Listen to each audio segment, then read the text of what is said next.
صدمة لجماهير الزمالك ولمجلس إدارة نادي الزمالك بعد الحكم أو تأجيل الحكم على ثلاثي الزمالك ليوم 29 أكتوبر، وده بالتالي بيأكد أو بيقول استمرار حبسهم لحين الموعد ده.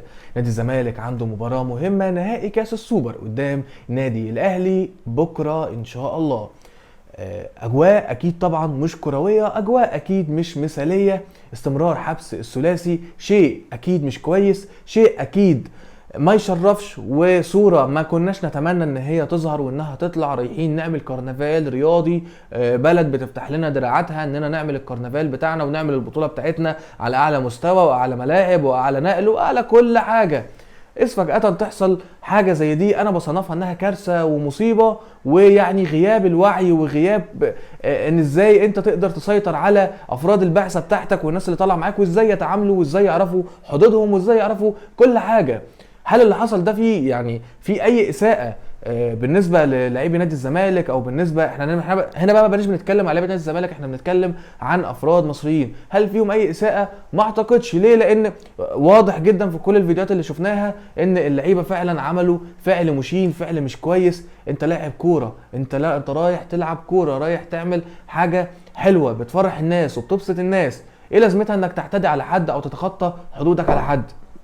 اصل ده كان لابس تيشيرت احمر، هل ان اي حد يكون لابس تيشيرت احمر ده بيدي لك الحق انك تضربه؟ اصل ده لابس تيشيرت احمر واستفزني.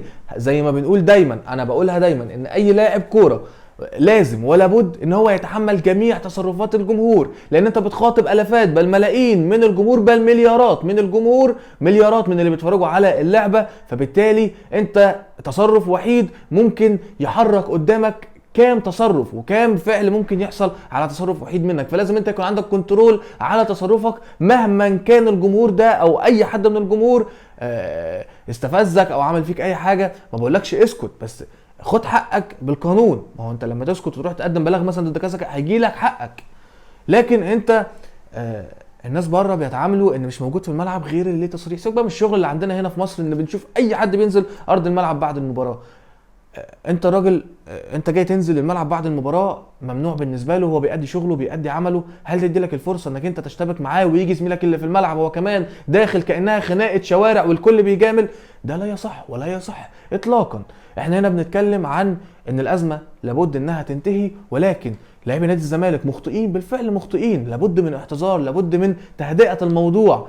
لكن كل اللي احنا شايفينه بيانات من جانب المتحدث الرسمي لنادي الزمالك، اللي هو خلينا نقول ان هو بيمثل نادي الزمالك، لان اكيد المتحدث الرسمي لنادي الزمالك مش هيطلع يتكلم منه لنفسه، اكيد هو بياخد تعليمات، اكيد هو بياخد توجيهات عشان يطلع يتكلم ويقول الكلام اللي بيقوله ده. كل الكلام اللي طالع عن مظلوميه، عن اضطهاد ومظلوميه. يعني انت تيجي تضربني وانا بجيب حق منك، يبقى انا هنا بضطهدك؟ مين اللي بيضطهدك اصلا وبيضطهدك وبيظلمك ليه؟ مفيش الكلام ده كله، مش موجود الكلام ده كله.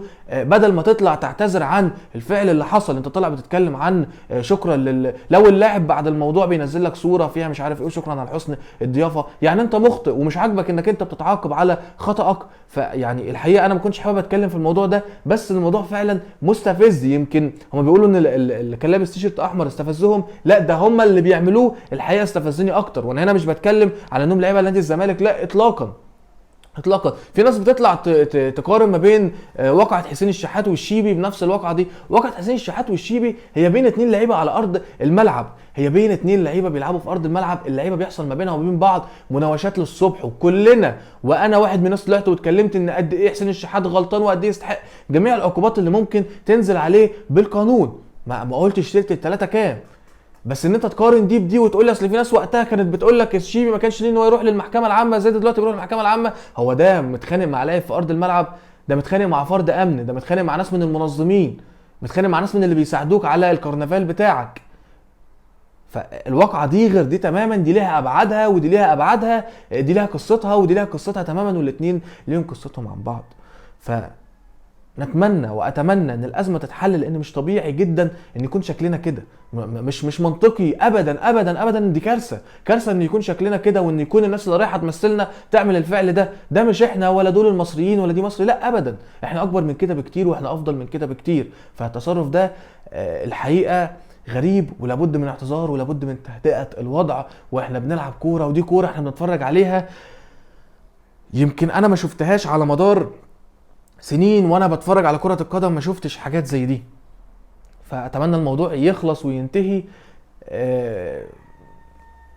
يعني سمع كلام ان ممكن الموضوع يوصل لحبس 6 شهور، فاتمنى ان هو ما يوصلش لكده، واتمنى ان الموضوع يهدى وينتهي وكل واحد ياخد حقه بالقانون، واللعبه ترجع بلدها وخلاص وكأن شيئا لم يكن.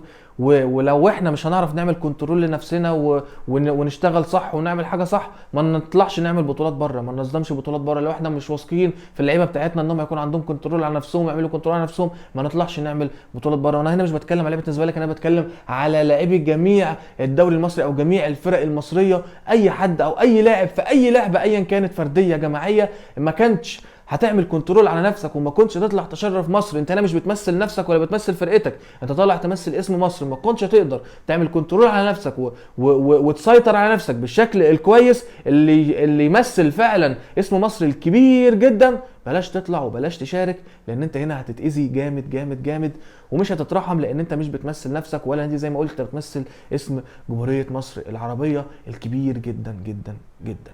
حلقتنا خلصت، سلام.